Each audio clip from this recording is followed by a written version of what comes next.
There we go. It's automatically recording as well, so.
I'll let you start with the introductions first of all, then John, and then I'll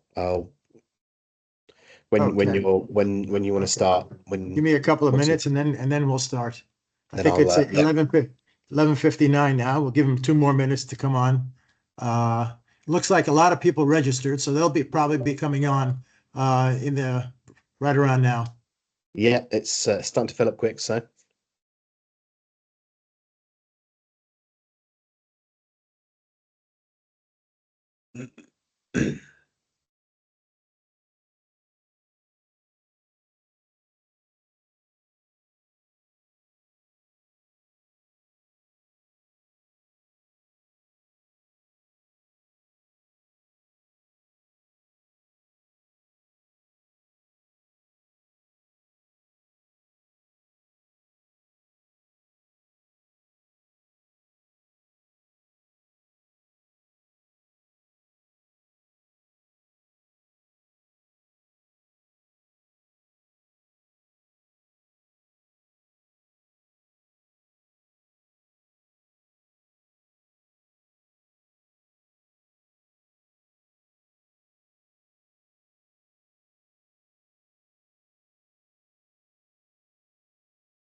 Okay, it's about 2 minutes after 12. I think we've got quite a large number of faculty that are joining us here today. Let me introduce myself. My name is John Sapogas. I'm Director of Award Pre-Proposal Support at the Research Foundation of the City University of New York. Welcome to this webinar. This is a series of a large number of webinars that we conduct pretty much on a weekly or a biweekly basis uh, um, to help faculty with respect to their grantsmanship, with respect to developing their grants, submitting their grants, developing competitive proposals, searching for grants as well, which is what this webinar is going to be focused on. We subscribed to vendors who have searchable databases that have a very comprehensive selection of grant opportunities, tens of thousands of grant opportunities around the world. It's a very, very complete set of a listing of opportunities. Of course, the challenge here is to identify those that are very, very important and useful to you.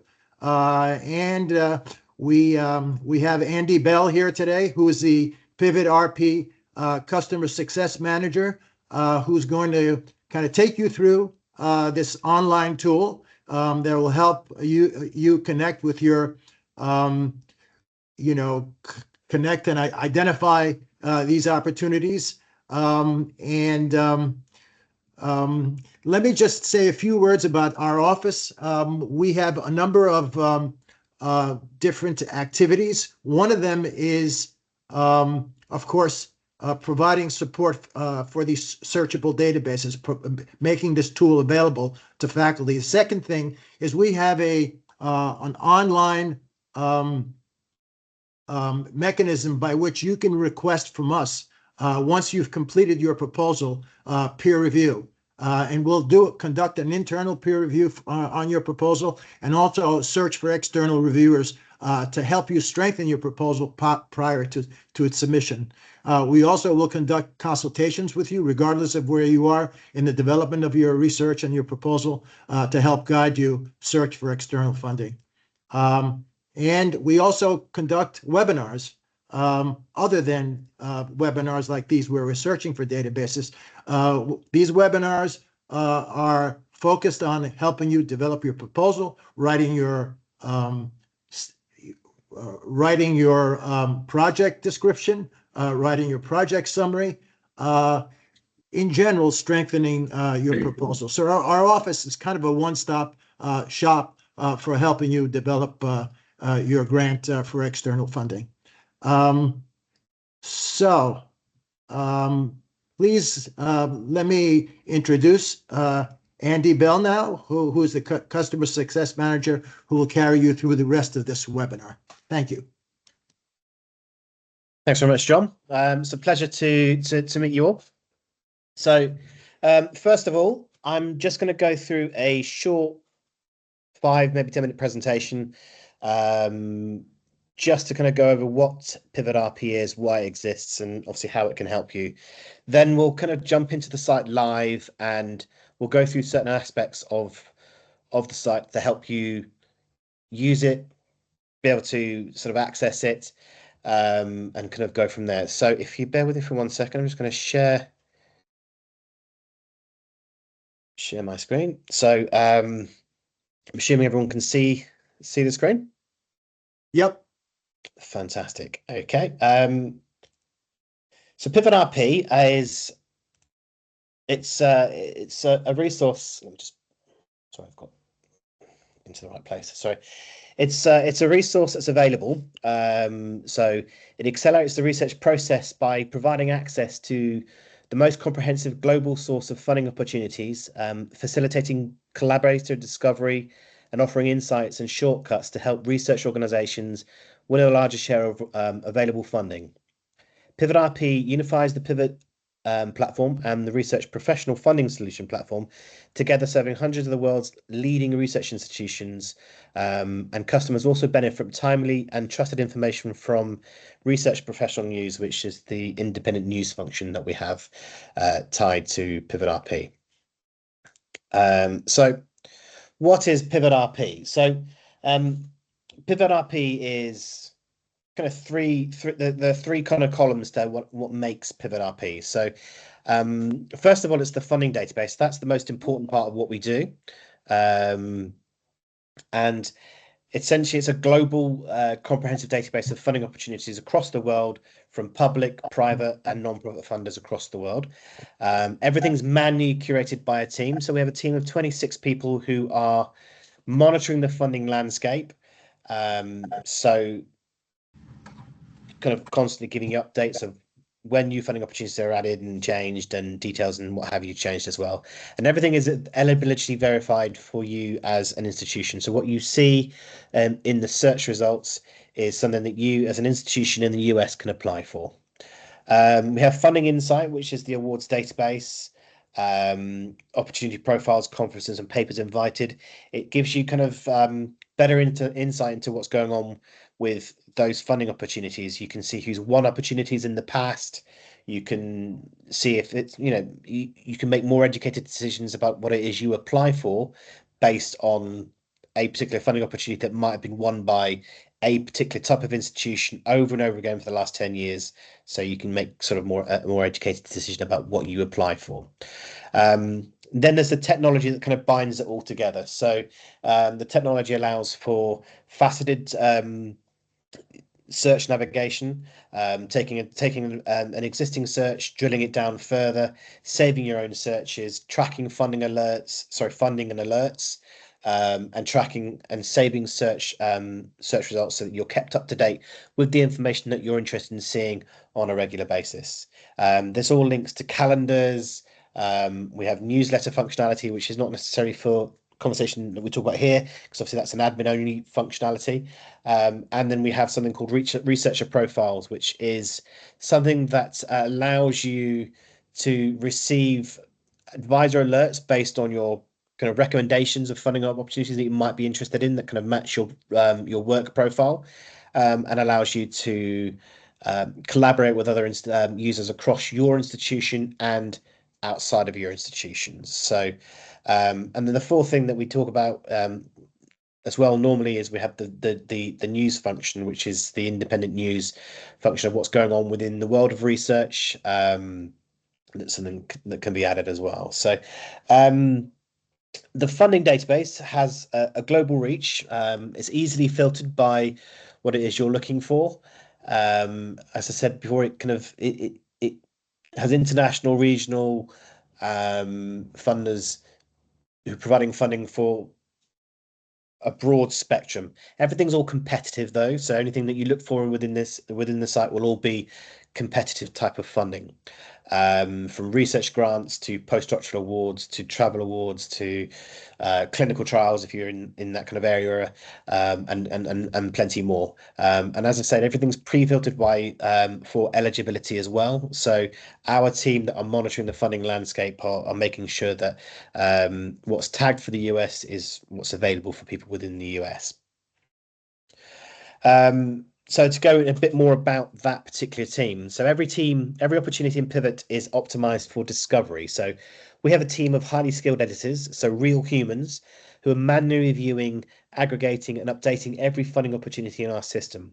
We don't scrape websites for content, and our team speaks over 20 different languages, so we ensure that we can understand the global funding landscape. We've launched a new editorial tool in 2020, which allows for content to be updated in real time. So as soon as our editors make a change or to a deadline or an addition of a new opportunity, this becomes instantly discoverable by customers within the search function. Pivot RP editors use the proprietary taxonomy controlled vocabulary of over 3,000 research related keywords or disciplines that our editors use to tag, index every single funding opportunity within Pivot RP, making it easier for you to find what it is you're looking for. The tags optimize each opportunity, making them more discoverable by anyone searching with those key terms. The researcher profiles that I mentioned earlier on, they're also tagged with the keywords from the same vocabulary, allowing the system to automatically recommend opportunities to researchers based on the matches between the terms used to tag funding and the opportunities within the so for the funding opportunities and the researcher profiles themselves. So I did promise that the presentation would be quick. So that's that bit finished there. So bear with me for 1 second. I'm just going to turn off my camera just to make things a little bit easier from a connection speed point of view. Right. So the first thing I'm going to do is talk to you about accessing Pivot RP. So if you already have an account, you already know how to log into your system by just signing in with your username and your password. I don't believe you have SSO set up, but SSO can be set up. But in the meantime, if you're logging in for the first time and you don't have any details, you can just create an account for yourself by clicking on this create account button here. That will take you to an option, and if you had SSO set up, you could use the institutional login details there, or you can create a username and password from here. Now, the account that you create is different to the profiles that I mentioned earlier on. So you would just go through the process, and it's a step-by-step process to create an account for yourself. That's obviously if you don't have an account already set up. So I'm going to sign in using my credentials here, and I'm going to choose my demo account here. So this is a demo account. So obviously ignore that kind of there'll be tons and tons of information on here that's not necessarily relevant. So what you won't see is you won't see the admin function as an end user, and you won't see the support button either. So what you'll see is everything that's here, the announcements button and the help function here as well. So so the first thing I'll do is just kind of talk about this front page here. So this is kind of everything's designed to be no more than a click away from where you need to be. So this funding search bar is followed through the whole site, and it's familiar whether you're looking at profiles, whether you're looking at awarded grants, or whether you're looking at conferences. The search bar is always there, and you can just dive straight into the system, pop a search into the system for anything, and it works via Boolean search terms as well. And what it will do if we put in performance or cancer into this search, it would look for that particular term throughout the entirety of the site. So it is a very, very basic search function from here. But from here, you also have everything everything that you can see on the front page. So this box here is everything to do with your funding opportunities. So when you're tracking opportunities, and we'll talk about this in a little bit, but whether you're tracking opportunities, your saved searches, your advisor alerts, so those are the recommendations that we sent to you based on your profile. That's all managed from this here. But you see the home button here, you've got the same things replicated up here. So no matter where you are in the site, you can always go straight back to the saved searches or straight back to the funding page or your advisor alerts. Everything's one click away. The button here, this box is all about your profile. So this is where you can manage your profile. You can have a profile proxy. So if you have someone who works for you or works with you to manage your profile, you can have someone else do that for you as well. So you can have a proxy created.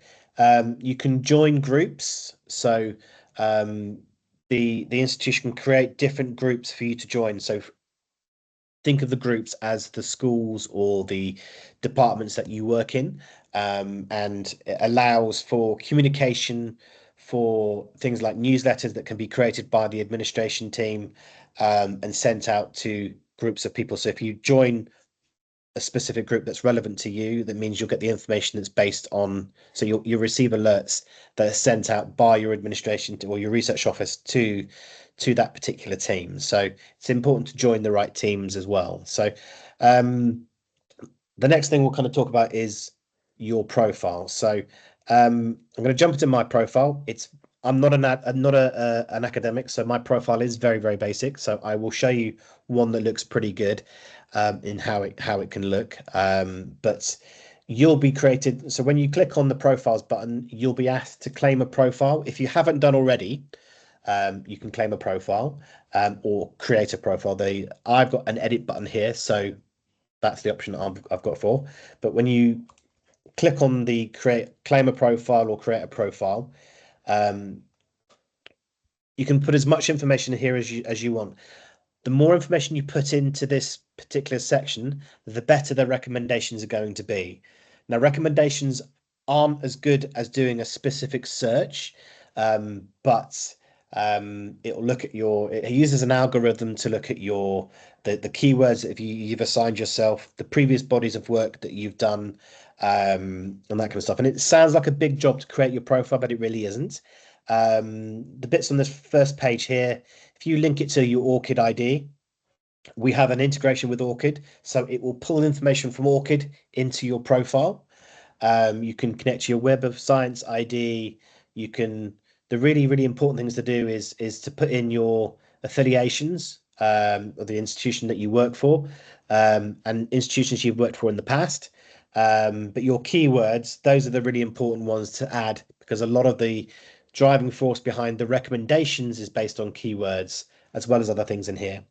You can also put in your publications manually. Like I say, if you connect it to Orchid, it will pull that information for you. But you can add those here, and if you just type in the title of the work that you have published, you can find it in the list, click on it, and it will automatically populate the abstract, the series title, all the information for you, and then you just add it that way. So there's a lot of the work is taken out for you in respect to adding those things kind of manually. So I'm going to pop to an example of what a profile does look like when it's been created by an academic. So if I just do an advanced search here and I look for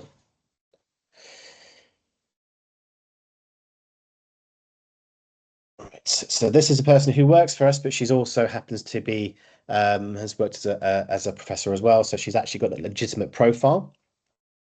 So if I click on her profile, this is an example of a really well thought out profile.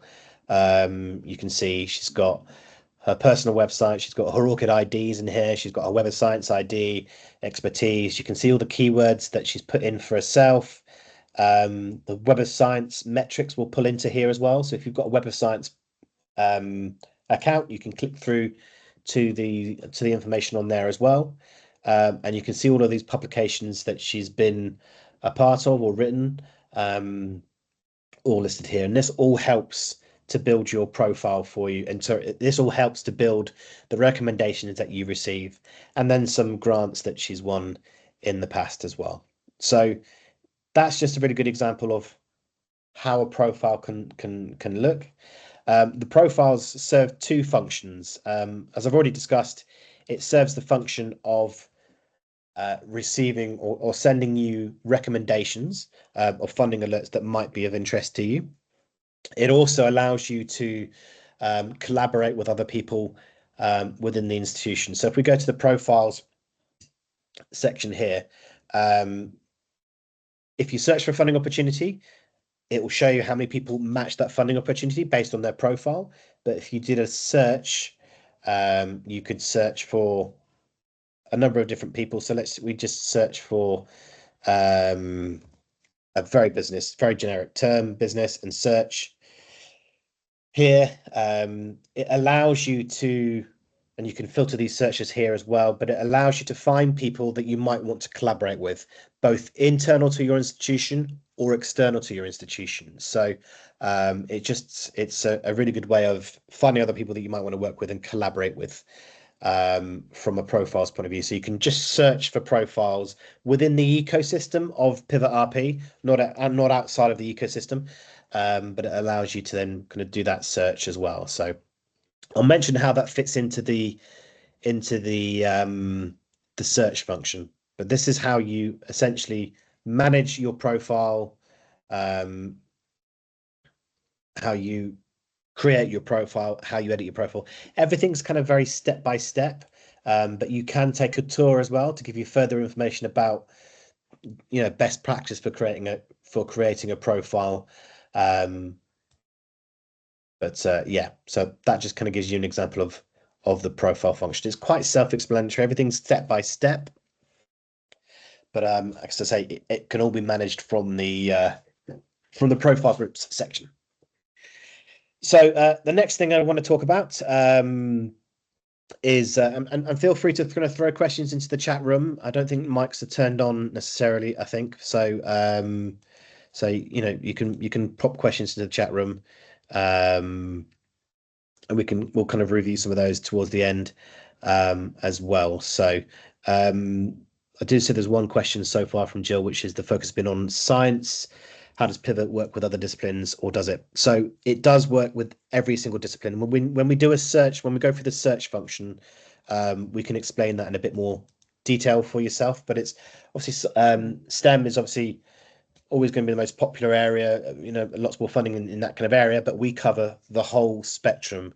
We don't restrict it to just kind of STEM work. So yeah, so let's go into the I won't necessarily see your questions until I kind of jump in because I've got the screen in the background. So, but let's talk about navigating the funding database. So, first what we're going to do is we're going to pop to the funding page. Again, you can go straight there from the home page. Sorry, you can do a search from here. You can browse the funders, or you can go straight into the advanced search function from the search box here. I'm going to do it from the funding page just to give you a bit of understanding of the funding page itself. So from here, you can see links to your internal opportunities. Your institution can also publicize and upload internal funding opportunities that you might be interested in applying for as well. You can see your tracked opportunities, links to your profiles and to your groups. This is the funding wheel. So I'm just going to quickly change the search settings to the US. Sorry. I had another demo earlier on, so I'm just going to.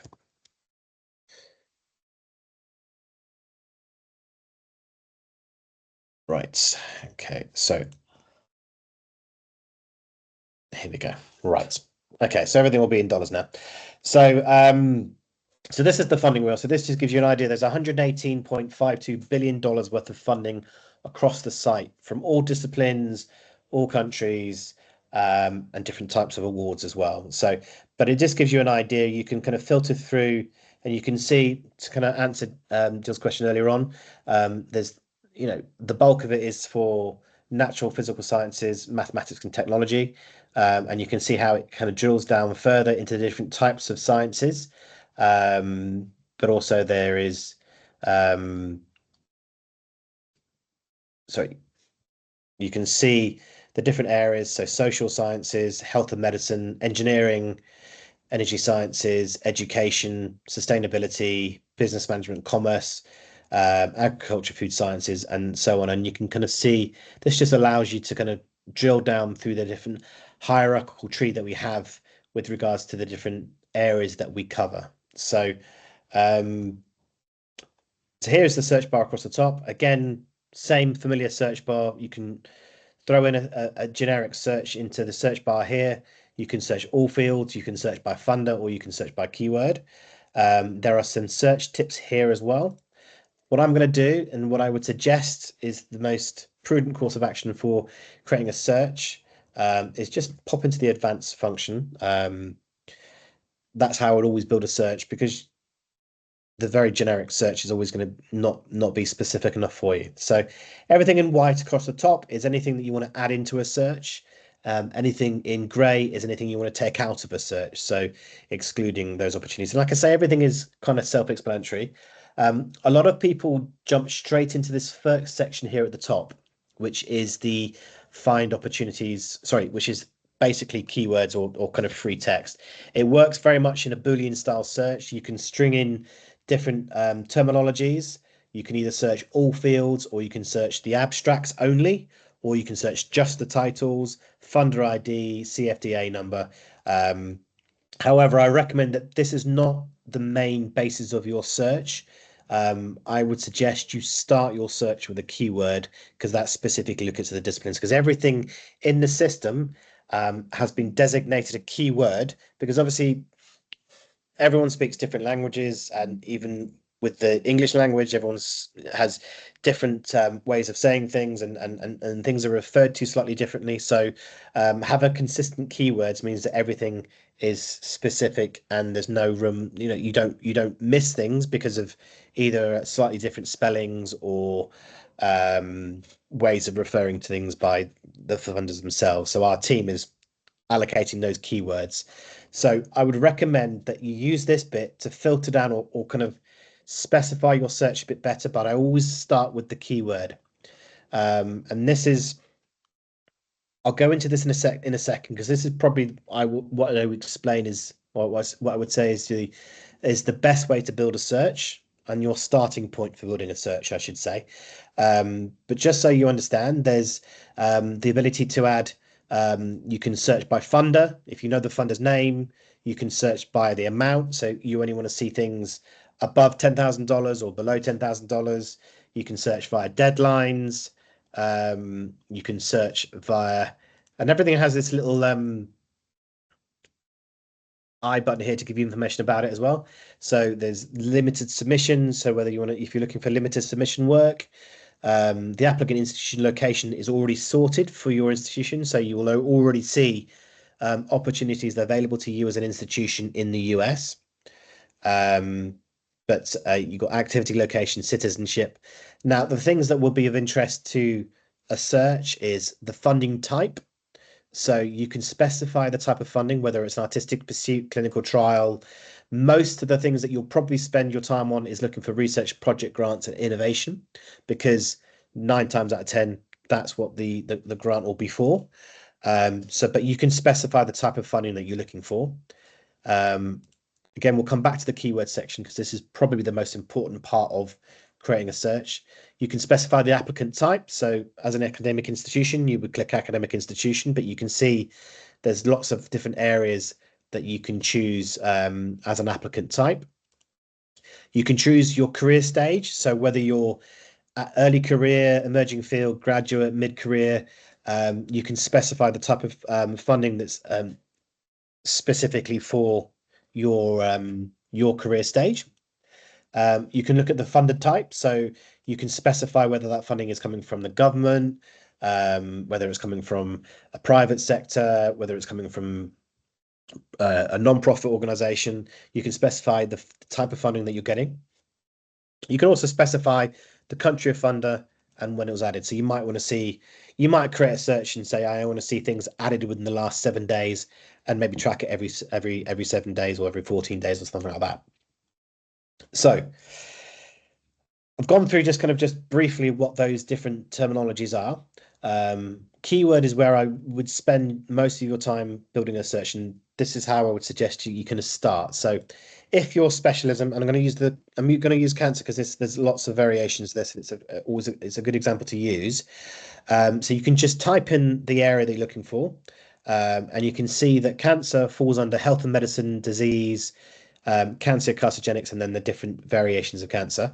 So you can either type in it in here, or you can browse the tree. So this tree is the same as what's on the tree the funding wheel that you saw earlier on. So agriculture and food sciences, area studies, arts and humanities, business and management and commerce. So using our example, if we go into health and medicine, we can go and break that down. You'd further drill down into disease, and then drill down into cancer and carcinogenics. And then you can specify specifically a type of cancer area of research, or you can just look at it as an overarching. So I'm just going to choose cancer and carcinogenics as a general search. I could tie this in with, I just want to see funding grants and I just want to see certain amounts.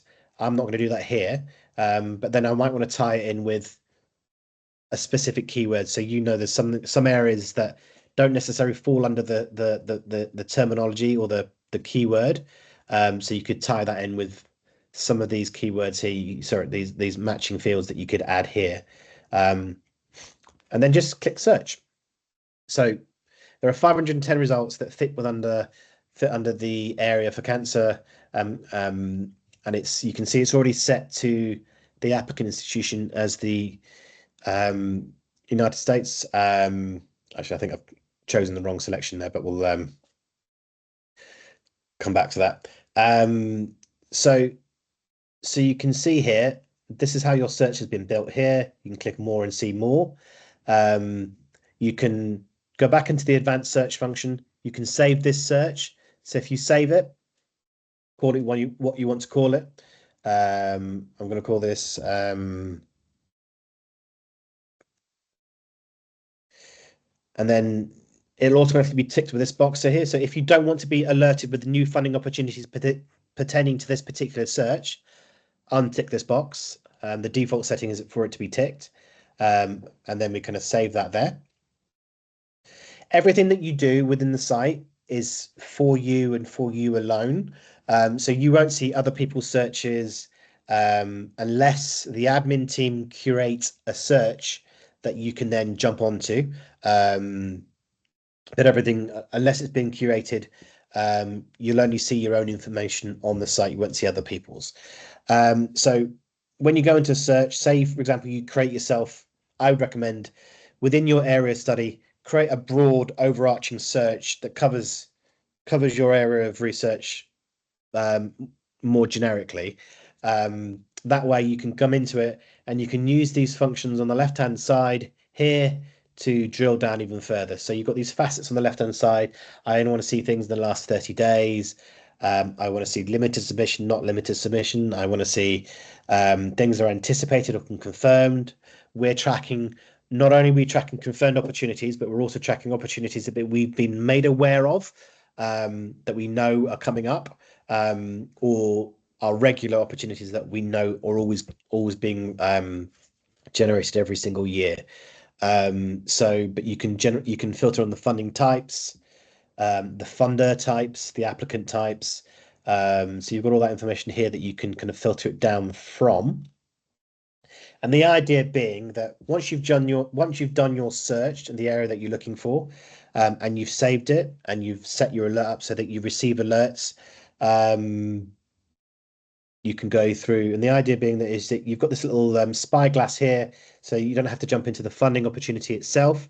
You can just get a bit of information first before you make a decision whether or not that's something you want to look at a bit more detail. So the idea is that you'd go through the list and say, okay, yeah, I'm interested in this, this, and this, not interested in this one. I'm interested in tracking these opportunities.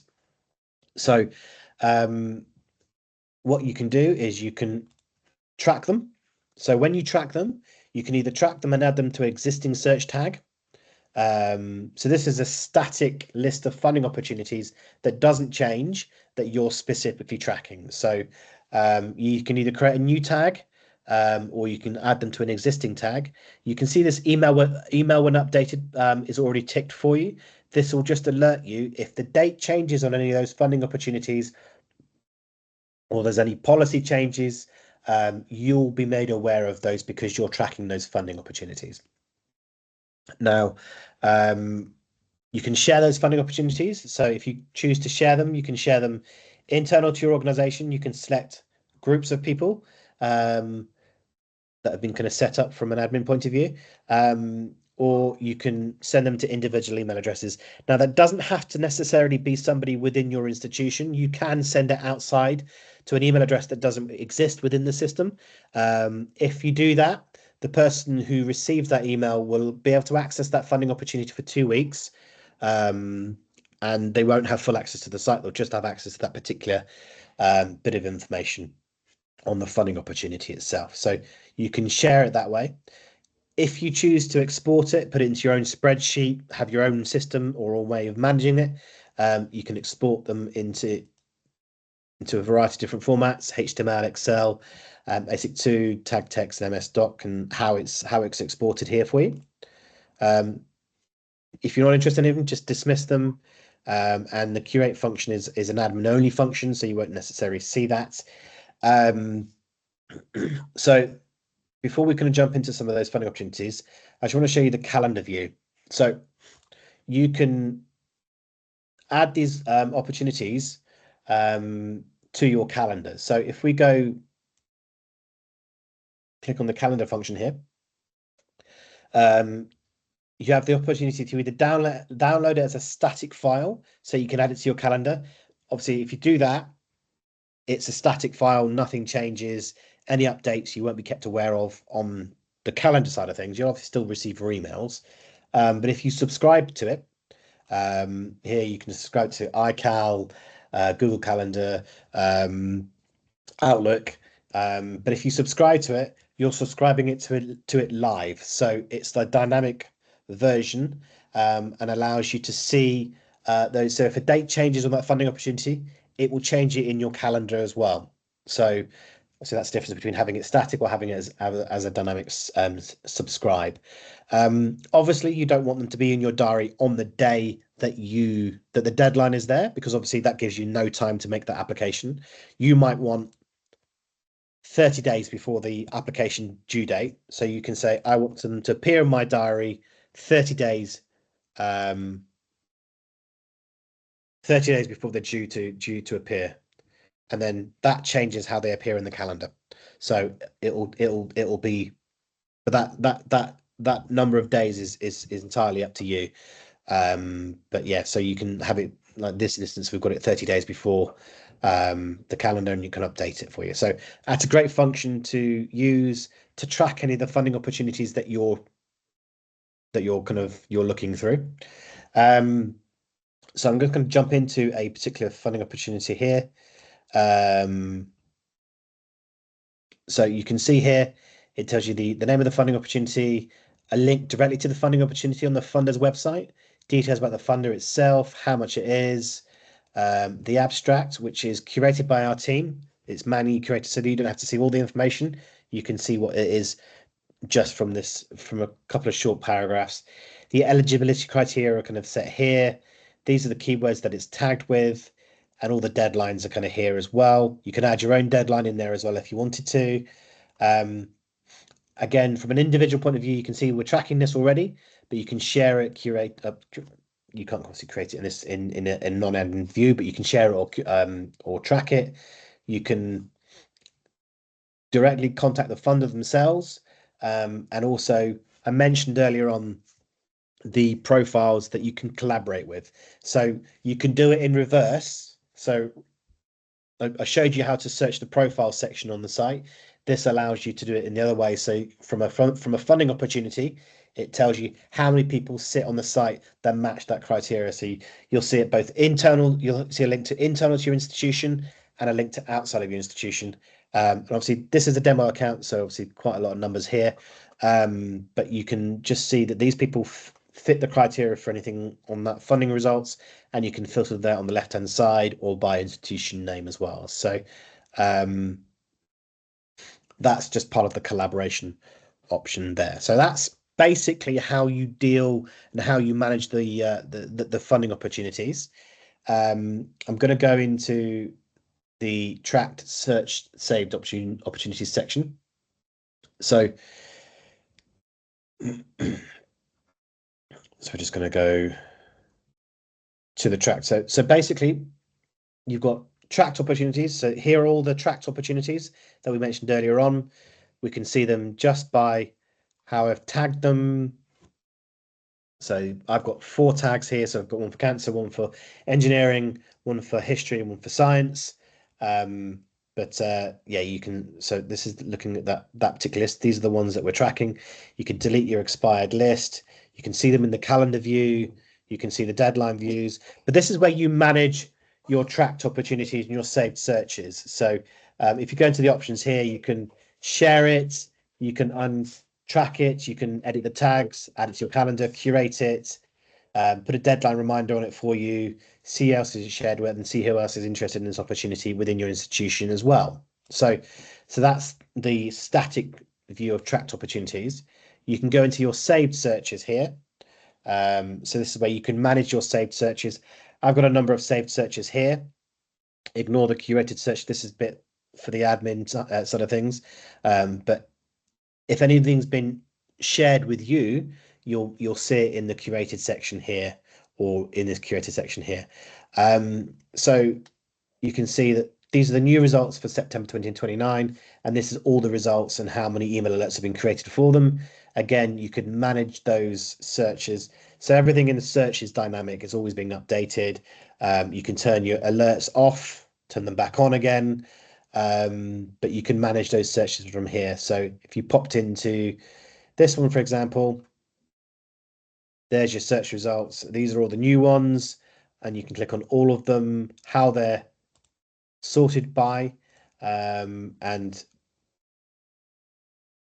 see that information here. So if we click on all, you'll get to see them all, and go from there. So let's go back to the shared, the function where you kind of manage it.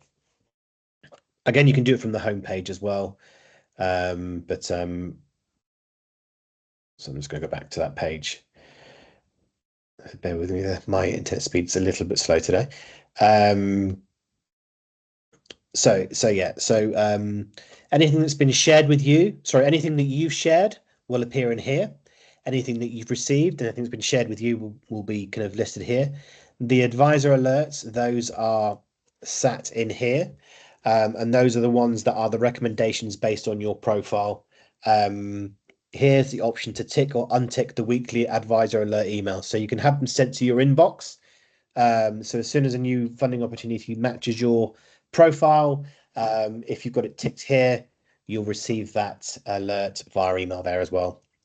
This is a list of curated opportunities, or curated searches that have been saved by your research officer or whoever's got admin access to the site.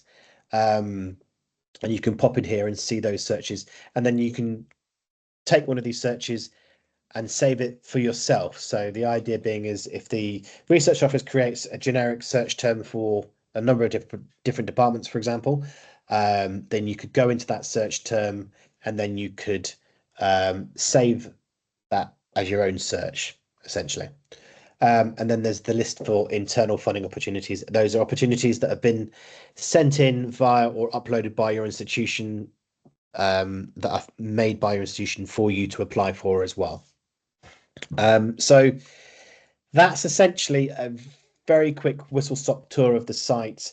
I would recommend that, from a starting point of view, you go and claim your profiles. You update your profile. The more up to date and more relevant your profile is with information, the more accurate those recommendations will be that get sent to you. And linking it to your ORCID ID is really, really helpful because it pulls information from ORCID into your profile, again, lessening any work that you need to do. But once you've set up a saved search, the idea is that you don't necessarily have to jump back into the site again.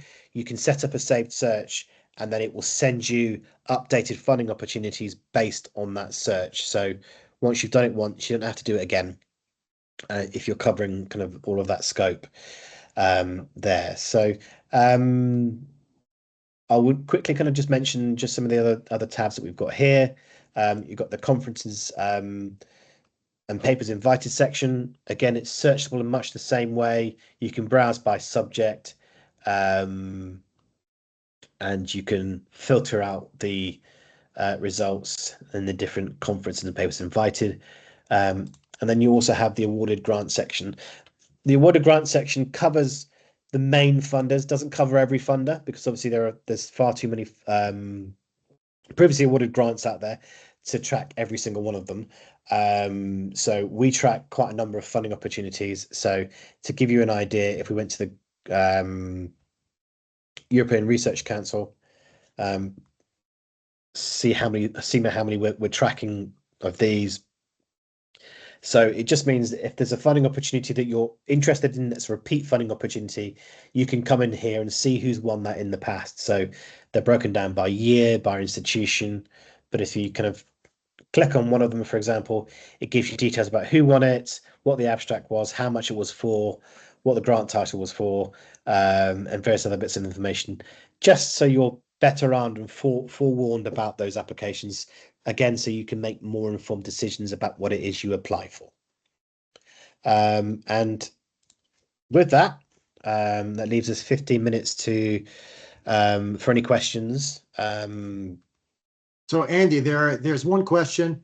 Are the research grants going to be only for open clinical trials, or can article reviews also be done in medicine?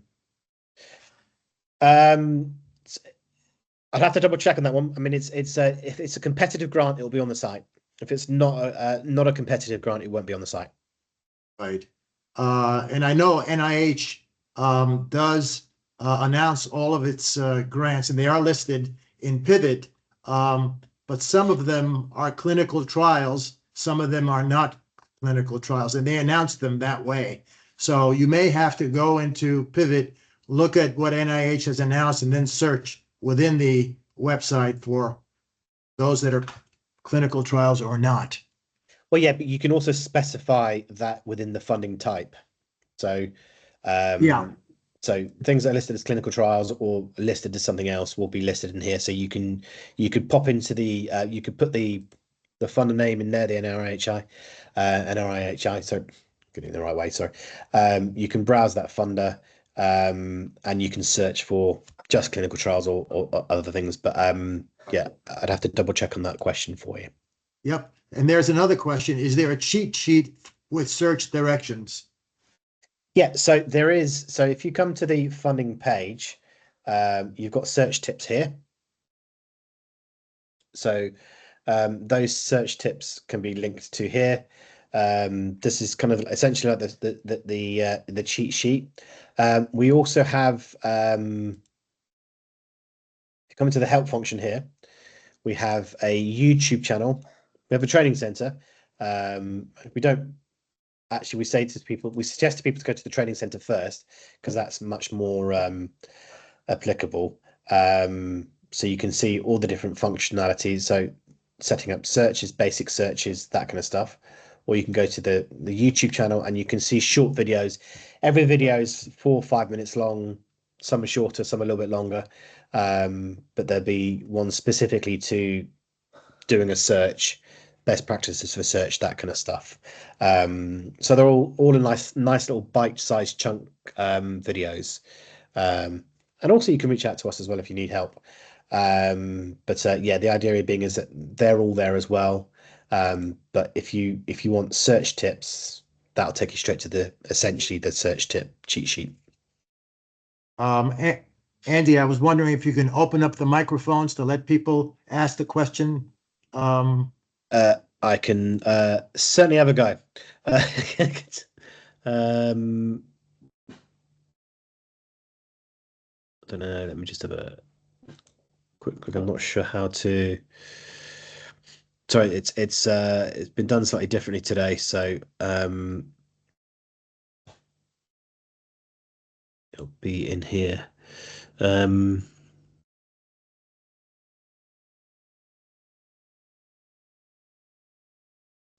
Right, sorry, let me just okay, Now there we go. if you're That going to should ask a work. question, you might have to unmute yourself as well. Yeah, but I've enabled mics now, so in theory, Okay. people should be able to ask questions. Okay. We still have 45 people on at this point. So anybody have any questions? We can ask Andy about Pivot.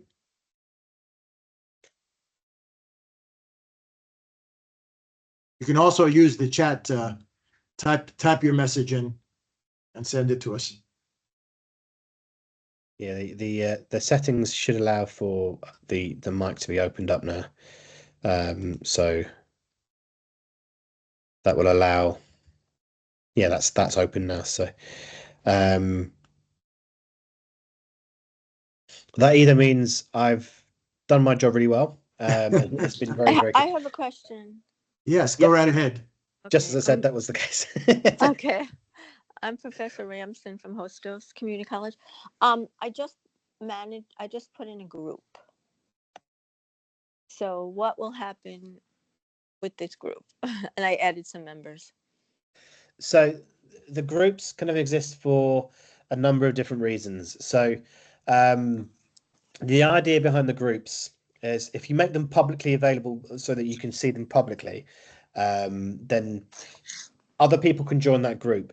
But it allows you from an administration point of view to segregate who you're sending what information to, because obviously if you're sharing information, so from an admin point of view, if you're sharing information to specific departments or specific groups, you're sharing that information to just that group.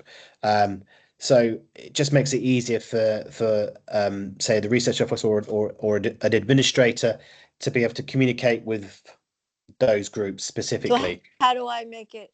I don't want other people to join it. How do I do that? So you've got a personal group that Right, you can right. create, which is here, and public groups. So Oh, and you okay. can, if you create one, you can delete it. Sure enough, it's just you're just about to do that. But yeah, you can create your own groups. It allows you, and also if you're sharing information, so as some you might want to share information to a group of people. So rather than having to type in everything individually, you can just share it to a group.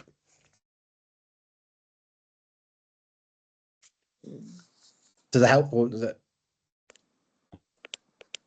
I have a question. Yes. Yep. Yeah, what is the turnaround time for these grants? Are there any like specific uh, timeline which we need to follow? I guess Well, that, John, that might be an internal question because it's in terms of it varies greatly. It really does depend on the sponsor. Some sponsors, most federal sponsors will give you 90 days to respond to a solicitation. Nonprofit industry sponsors can give you 30 days once they make the announcement. But it does vary greatly depending on the sector that the sponsor is from. What is your area? What field are you in?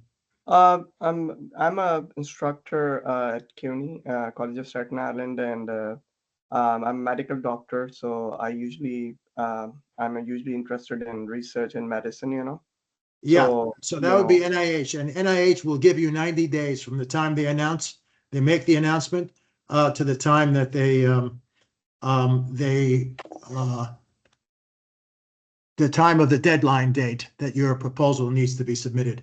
But you have to recognize that a lot of these federal programs are regular. They're routine. They're regular. They have kind of a routinized deadline date, so you can actually start preparing yourself. Some announcements will allow you to apply at any time. It really depends on the program officer that crafted or developed the announcement. It's up to them to decide how much time they're going to give each individual the submission to each program. okay. And before the submission, is there any option of internal review? Yes, we will. My office will help you. I will review the proposal as well if you want an internal review. My review is not going to be technical. It's going to be pretty much a review of how the proposal is presented to make it more competitive. Are you addressing all of the elements in the solicitation? Are you addressing everything that the sponsor wants you to address? And I'll help you develop, make sure that all of the pieces are submitted. But we also have a peer review.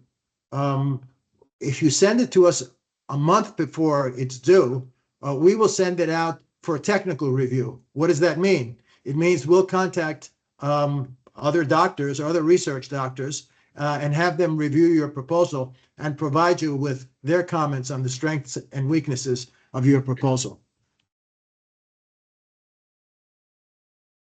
So yes, we'll help you develop your proposal and make it competitive if that's what you would like us to do. Yeah, thank you so much. I appreciate it. You're what is your name? Mohammed Zia. Oh, okay, Mohammed. Yeah, you're the one who asked that question. Yes. Yeah, thank you so much. I appreciate it. You're welcome. Any other questions?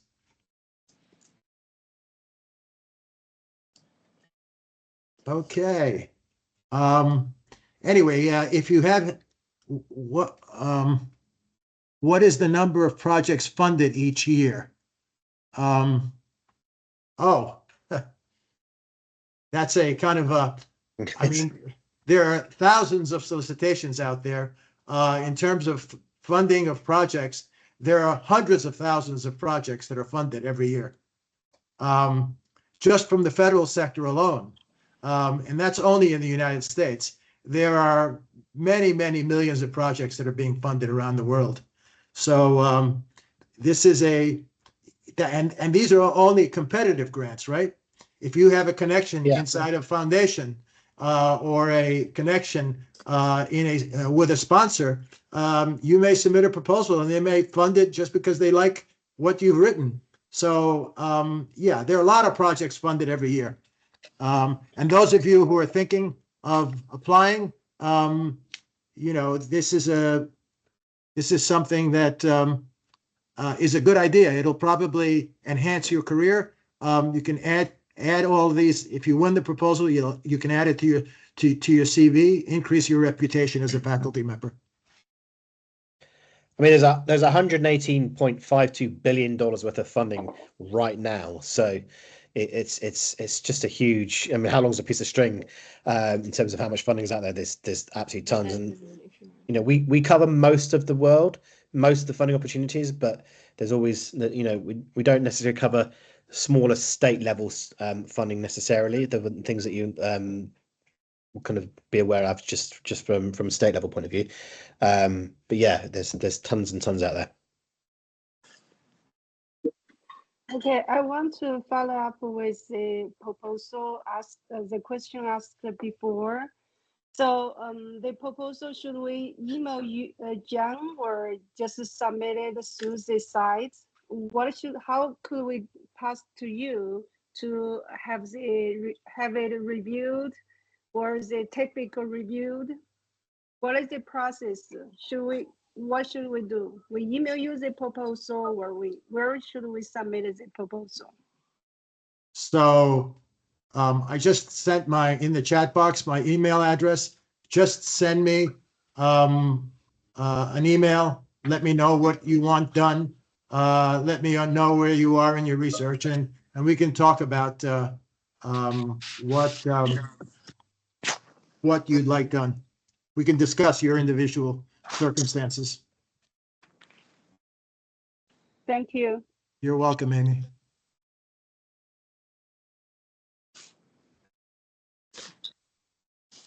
So there's are you talking about on the on Pivot RP? There are deadlines linked on there. Yeah, so you'll see the deadline on the site. So when you go into the opportunity, you'll see it there. I mean, everything is. The idea being on the site, it's fairly self-explanatory. Everything's kind of logically step by step. So it's designed for ease of use, but also designed to fit into your workflows, not force you into hours. So that, if you want to look for specific things, you can look for specific things. If you want to be a bit more generic, then you can be generic. It's in whatever works best for your particular workflow and how you find things.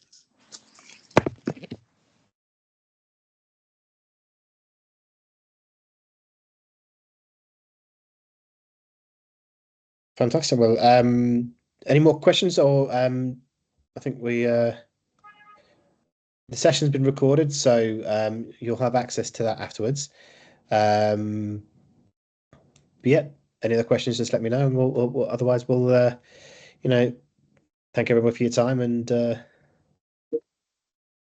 John, is there anything else you want to add at all, or? Okay, thanks everyone for joining us. It looks like quite a few faculty have pretty much stayed to the bitter end here. Thank you very much. I've listed my title and I provided you with my email address. So feel free to reach out to me with any kind of support that you need if you're a CUNY faculty member or student or a staff member at anywhere in CUNY. Thank you so much. Thanks very much for your time. And Andy. Thank you. Thank you, Andy. Thank you, John. Thank you, Andy. Enjoy the rest of your day. You too. Have a good day. Bye. Bye. Bye-bye.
are you?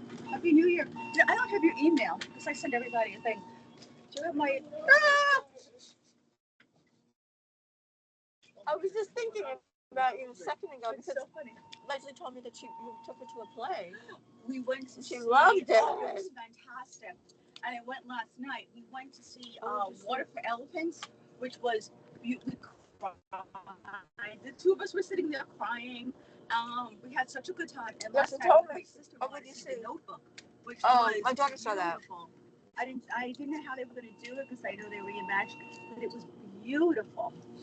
Awesome. Do me a favor. You have my text. Can you text me? Did you text me? No, I was going to do that in the car right now. Okay. If you can text me your email and Do I have it? No, text me your email.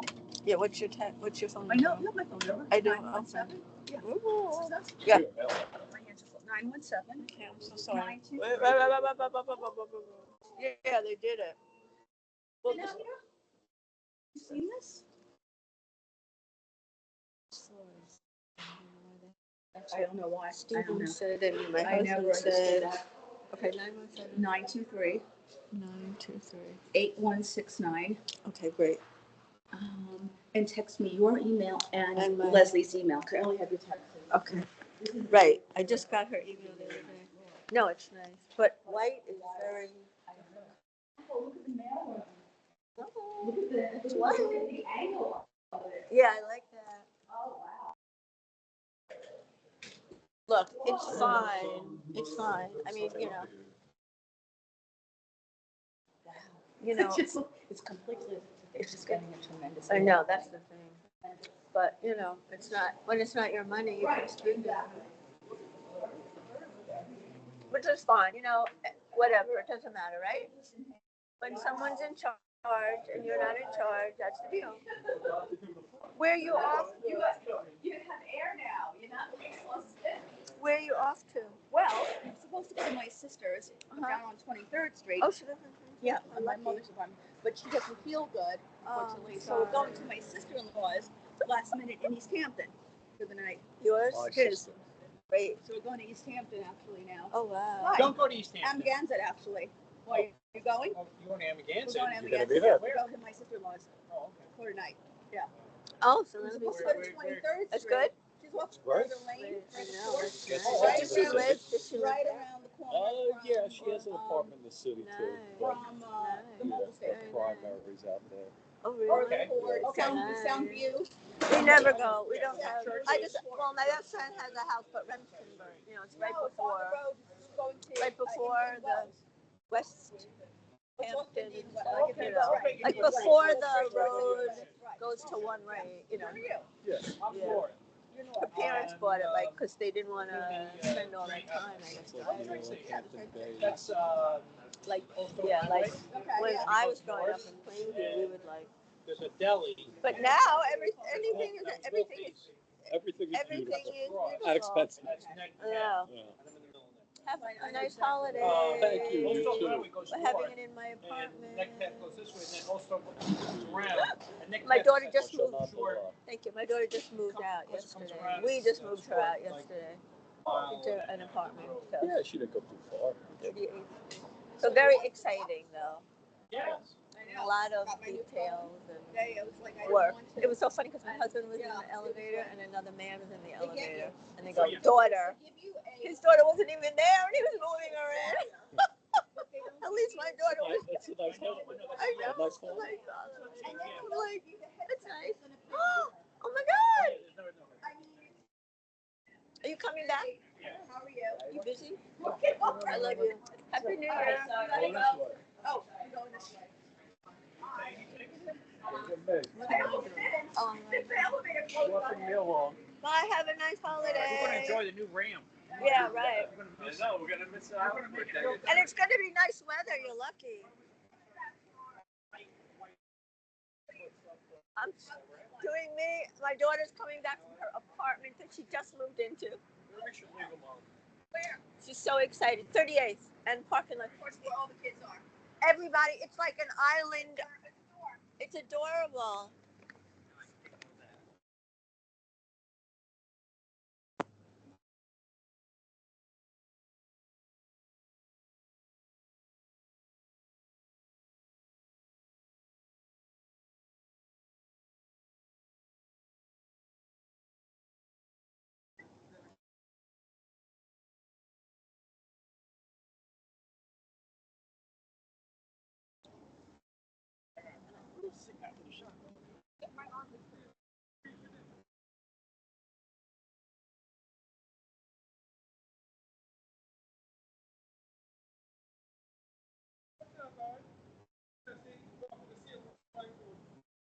You definitely come look for me. Me say, yeah, it was all right.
doing?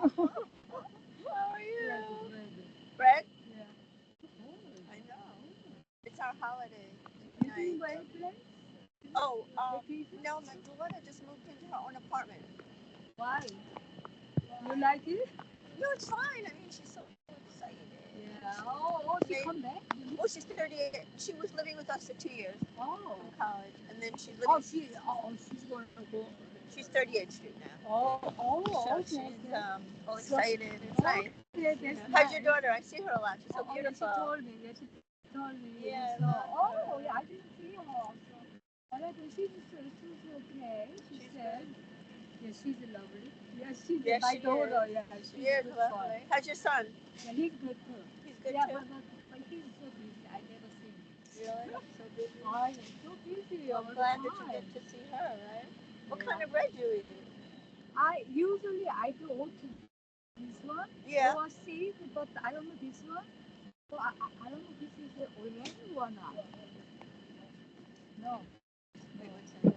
Oh, banana. It's banana. Not what you want. But we have to go shopping because now that all the, you heard that the strike is on, right? Oh yeah. Oh my And God. I have to buy I the got the toilet. coffee, so Yeah. coffee, banana, everything. Anything that's your staple, right? Anything like. I don't know. So we have the holiday tonight and tomorrow. You do? Holiday. Yeah. Oh, Rosh Hashanah. What is it? Okay, Yeah, New okay, Year. Rosh Hashanah. Thank you. It's a What new about year. Israel right now? I know. It's got worse. It got worse yesterday. I saw. I wasn't even paying attention, and then it got worse. We cannot, we don't know. It's going to be big. I hope not. I love you. Take care. Say hi to your daughter.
Cute.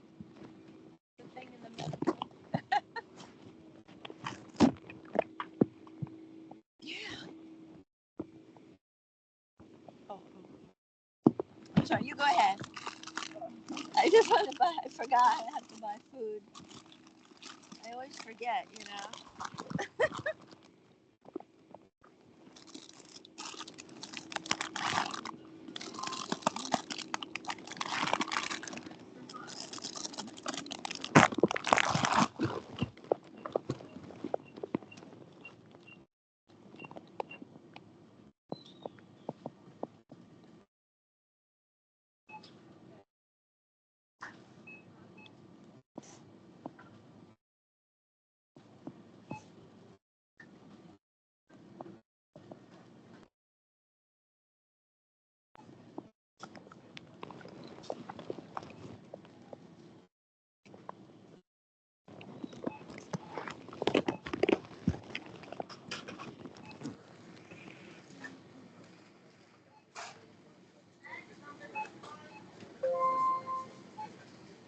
Please proceed to register 5. Coming.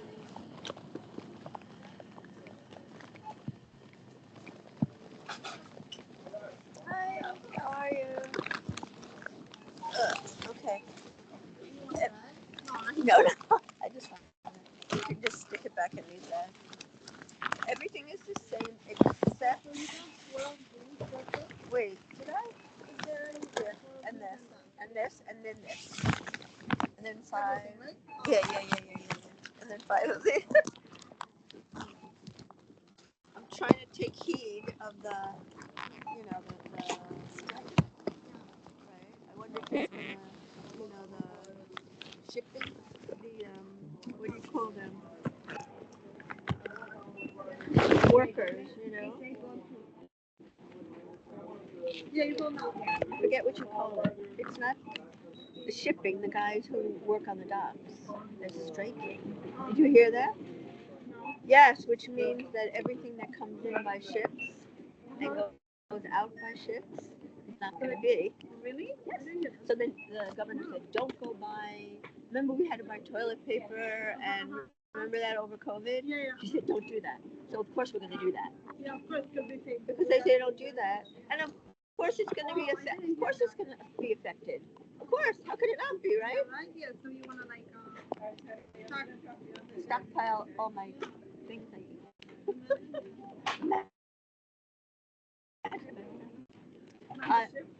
No, everything's going to be, and God knows how long it will be. Because I saw they're not going to give in so easily because they really want a high salary.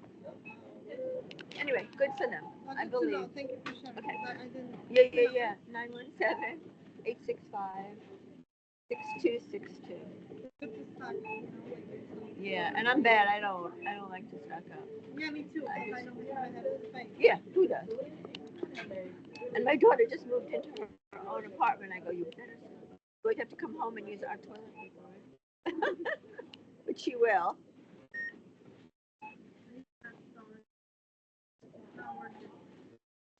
Yeah, someone said the storage unit she got one. It's like this. No, but I had like 2 bigger ones. Yeah. But you know, it's not worth it. I spend a lot of money. Really? And I think of it, I was like, I mean, why isn't it working? I mean, it's not worth it. I mean, Oh, not worth it. yeah, it's Okay. not worth it. Yeah. I heard.